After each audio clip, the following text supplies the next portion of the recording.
Well, we all know the value that technology can have on industry and commerce, but what impact will technology have on society at large and the future of work? Joining me to distill some of these themes and discussions emanating from the most recently held World Economic Forum on Africa is futurist, innovator and entrepreneur Kian Gohar, Executive Director of Singularity University in Silicon Valley. So good to have you with us, and thank you for making time today, sir. Great to be here with you, Kugu. Whenever we hear about this theme regarding the fourth industrial revolution, I think we always think of something that might take place in the next 20 or even 25 years, but quite clearly we're living in it now. What are the significant impacts and some of the developments that we see regarding this trend emanating from Silicon Valley and how it impacts on the rest of society? Well, we're seeing new technologies and innovation such as artificial intelligence, robotics, automation, virtual reality and augmented worlds changing every major industry all across the world. And it's going to change how we're actually going to be doing work in the future. And in Silicon Valley, this is leading to new ways of organizing for work. So we've become very familiar with the idea of the freelancer economy or the gig economy. This started out in Silicon Valley, but this is very much a global phenomenon now.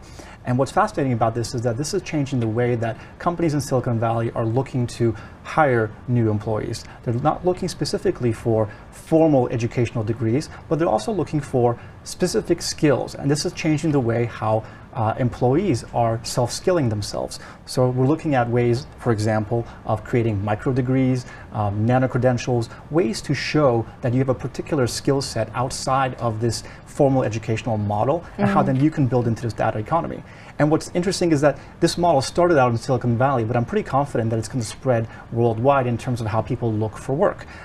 In Africa, we're going to have several hundred million people who are going to be connected online over the next coming years, thanks to the efforts of companies like Google, Facebook, Amazon, Virgin, who are putting low connectivity satellites into Earth orbit to be able to connect the rest of the world. So when we think about that, we're able to now bring hundreds of millions of new people into this new data economy and then be able to empower them to succeed using these data-driven business models. Because ultimately, there's brilliant people all across the world, and how can we tap into the cognitive intelligence of Africans to solve big problems? I'm glad that you also mentioned the connectivity between developed market economies as well as emerging and frontier economies that we have on the African continent. Because here we struggle with the concept of future-proofing our careers, future-proofing our skills, but also ensuring that the basics are taken care of as there's high levels of unemployment and a high youth population here on the African continent. Are there models and ways in which we can actually try to get it right and merge these two objectives? So I don't think there's a one-size-fits-all policy for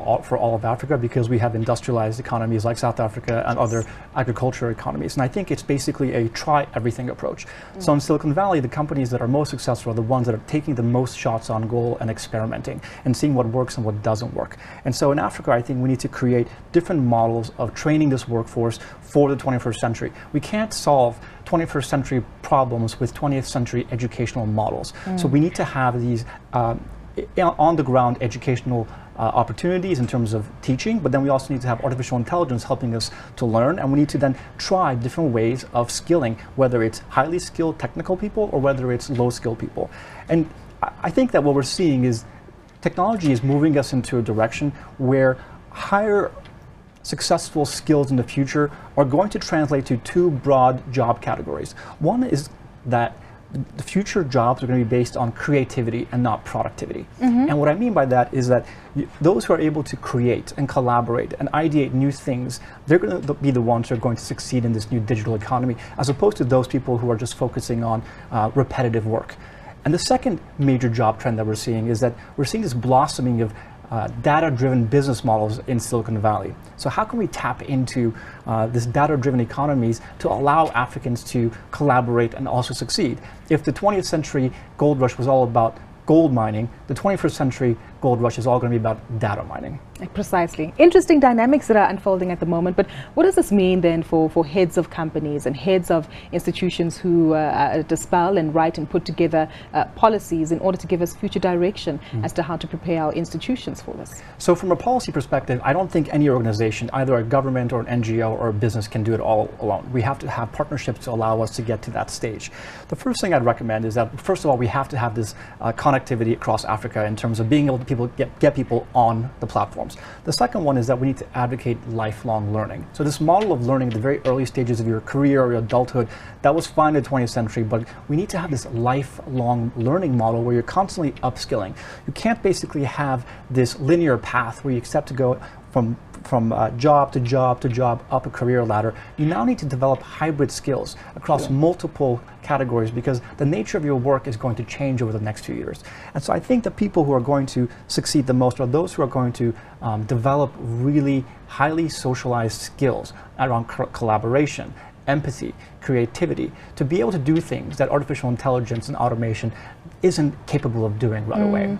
I'm going to squeeze in this next 15 seconds, even though time is up, but I understand that according to McKinsey, 60% of the world's current jobs will be taken over by automation. I'm not too sure if mine is one of them, but how best do professionals then need to prepare themselves? You've mentioned upskilling and looking diversified ways, but from an educational perspective, what do we do? I think you have to constantly learn and think about where you're going to be 5 years in the future, what kind of jobs you want to have, where the world is going, and then work yourself backwards 5 years to figure out what are the skills that I need to develop now to make sure in 5 years I'm still relevant. And I really hope that in the 21st century, Africa is able to develop this data-driven, mobile-first smartphone economy that will allow all of Africans to connect to this blossoming data models in the United States. Data-driven. Thank you so much for your time today, Kian. Much appreciated, giving us phenomenal insight into how best to prepare for the fourth industrial revolution, which is probably unfolding as we speak. That was Kian Gohar, who's Executive Director of Singularity University in Silicon Valley. Well, that's how we wrap up our view of the show today. Everything from some company updates, the market reports, and of course, some technology trends. Stay with us though. When we come back after the break, we get some insight and new developments regarding President Buhari's health, the release of some of the Chibok goals, and of course, market dynamics unfolding on the western parts of the continent. That's on Power Lunch, West Africa.